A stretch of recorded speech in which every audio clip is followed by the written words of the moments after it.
They were students once, right? See Weber's art professors bond with students. What would you do with more than $1 million? We'll tell you how one couple's donation will impact Weber State.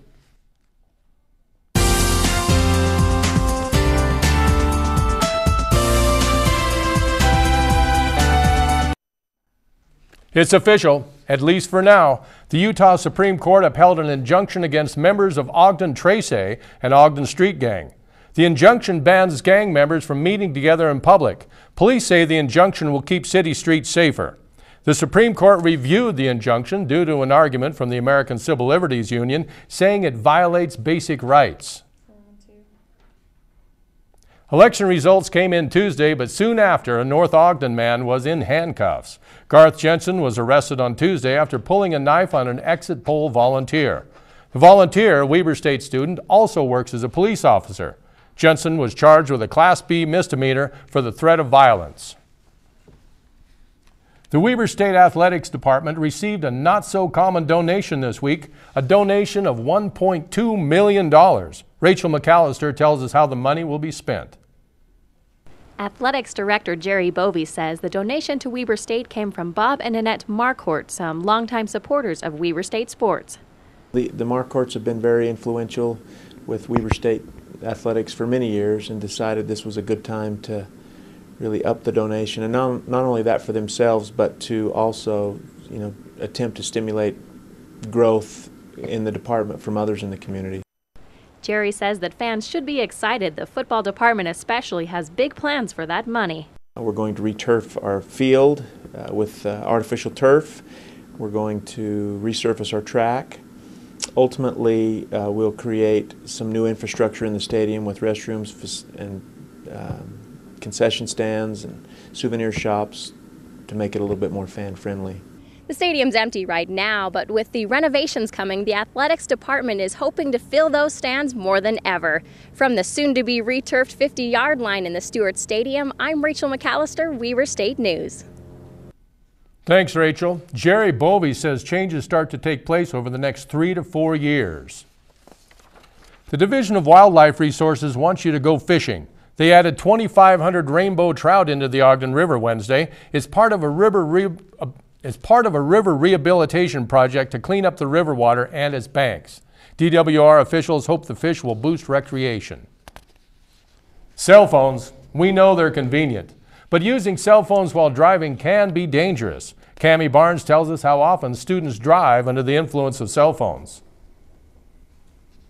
Cell phones caused more accidents this year than ever before. Investigators say they've seen some alarming trends. Over 60% of car accidents this year were cell phone related. Many of these involve texting while driving. Although it is not against the law to drive and use a phone, texting while driving is distracting and can be fatal. You start to look at them as if the possible DUI because they're maybe swerving a little bit, or they're hesitating at lights, or even sitting through lights because they're on their phone. We went out to see how often Weber State students find themselves texting while driving. Not at all. 2 texts while driving a week. Once or twice. 2 times. Like 3 or 4 times. Once or twice a day. Probably every time I drive. So what can you do to prevent a cell phone related accident? All your text messages and all of your picture mails and any other communication are still going to be there when you get home. They'll be there when you get to class. They'll be there when you get out of your car.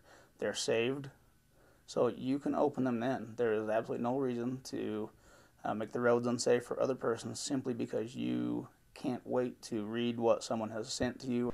From Weber State. Officers want to remind you that although talking on a cell phone while driving isn't against the law, texting and driving is. Back to you, John. Thanks, Cammie. The Utah legislature may consider a ban on cell phones in vehicles altogether.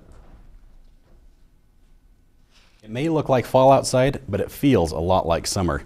Take a look at these pictures that were shot in the Layton Park yesterday. Mother Nature has some changes in store, and we'll tell you what you can expect after the break.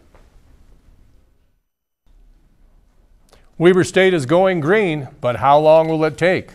Weber State plans to be carbon neutral by the year 2050. The plan starts with small changes like bike racks, new trees, and recycling, leading to bigger changes like a complete overhaul of the Union Building. New buildings like Elizabeth Hall and the Hearst Center were built to exceed energy efficiency standards. Weber State has been working to reduce their impact on the environment since 2007. In that time, the school has saved almost $500,000 in energy costs. With the world concerned all about the weather and global warming, our own, very own Scott McIntyre is going to tell us how things are affecting us right here in Weber County. Well, John, we're going from global warming to local warming, and we've had a lot of it this last week. If we take a look at the national radar map, we can see that all the precipitation activity is pretty much over on the East Coast. They've had a lot of storms down from Florida all the way up to the East Coast into the Great Lakes region. Those are going to be moving out as we get closer to the weekend. But take a look over here on the west. This whole area is clear. Look what it did to the temperatures. We've had mild temperatures throughout the west, a little bit warmer down in the southwest, and that's just made fall feel like summer for most of us. Well, that's going to be changing. Let's take a look at the local weather, though, and this is remarkable. If we can zoom in on the state map, this is the radar image for Utah, and you can see there's no precipitation anywhere on the map. It's actually over 500 miles from where we are to the closest rainstorm. Well, that's going to be moving off a little bit later. We've this high pressure system that was over the center of Utah is going to be pushing a little bit over into Colorado, and as it does that, it's going to weaken, and the jet stream is going to allow a cold trough of weather to come in here in the backside. That's going to bring in colder weather, it's going to bring in rainstorm, it's going to bring in snow. Yeah, I said the S word. It's going to bring in snow, but it's not going to happen until after Sunday. Sunday's just going to be breezy. Let's take a look at the 7-day forecast. If you start on Friday, great weather. Saturday's going to be about the same. It's going to be just close to a record. If we could get up to 70, we'd be timed with that record. Then on Sunday, we're going to have breezy. The temperatures start to cool a little bit. Monday and Tuesday, that's when the rain comes. We're going to have some mountain showers. No real accumulations out of that. But Wednesday and Thursday, you can see the temperatures have dropped all the way down to 49. It's almost a 20-degree drop from where we're at right now. So if you have any plans for this weekend, you might want to try to get it done on Saturday. John, back to you. Thanks, Scott. Basketball season is underway, but not without some changes. The Weber State women's basketball team hosted their preseason social at the D Event Center Thursday. A new Jumbotron hangs proudly in the center of the arena, and there's been extensive remodeling. We have brand new locker room that we're taking people on tours of our locker room. We've kind of redone it and remodeled it.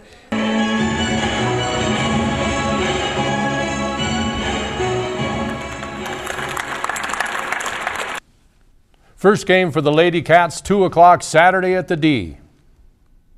With 2 art galleries, Weber State hopes to feature the past and present with artwork from professors on campus.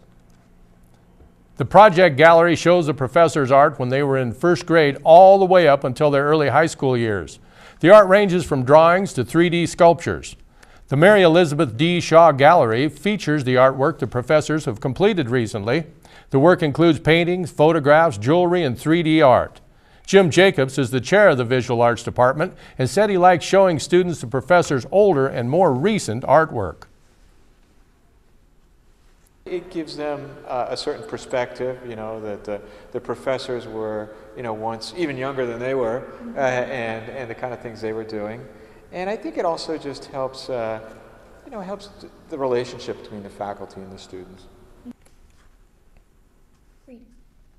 Each professor has a mission statement for their artwork and hopes to share a message through their art. You can see both of the galleries through November 20th. Well, there's plenty of fun stuff to do this weekend, that's for sure. We got lots of sunshine coming our way. We got a football game coming up too. What do you think? There are a couple big games in this state, and pretty much no matter where you are, it's going to be wonderful weather for it. Absolutely perfect. Well, for Scott McIntyre, I'm John Capel in Weber State News. That's it for us tonight. For more headlines, visit the Signpost website at www.wsusignpost.com or listen to 88.1 on your radio dial every 15 minutes after the hour for KWCR's 88-second update. We'll see you next week. Good night.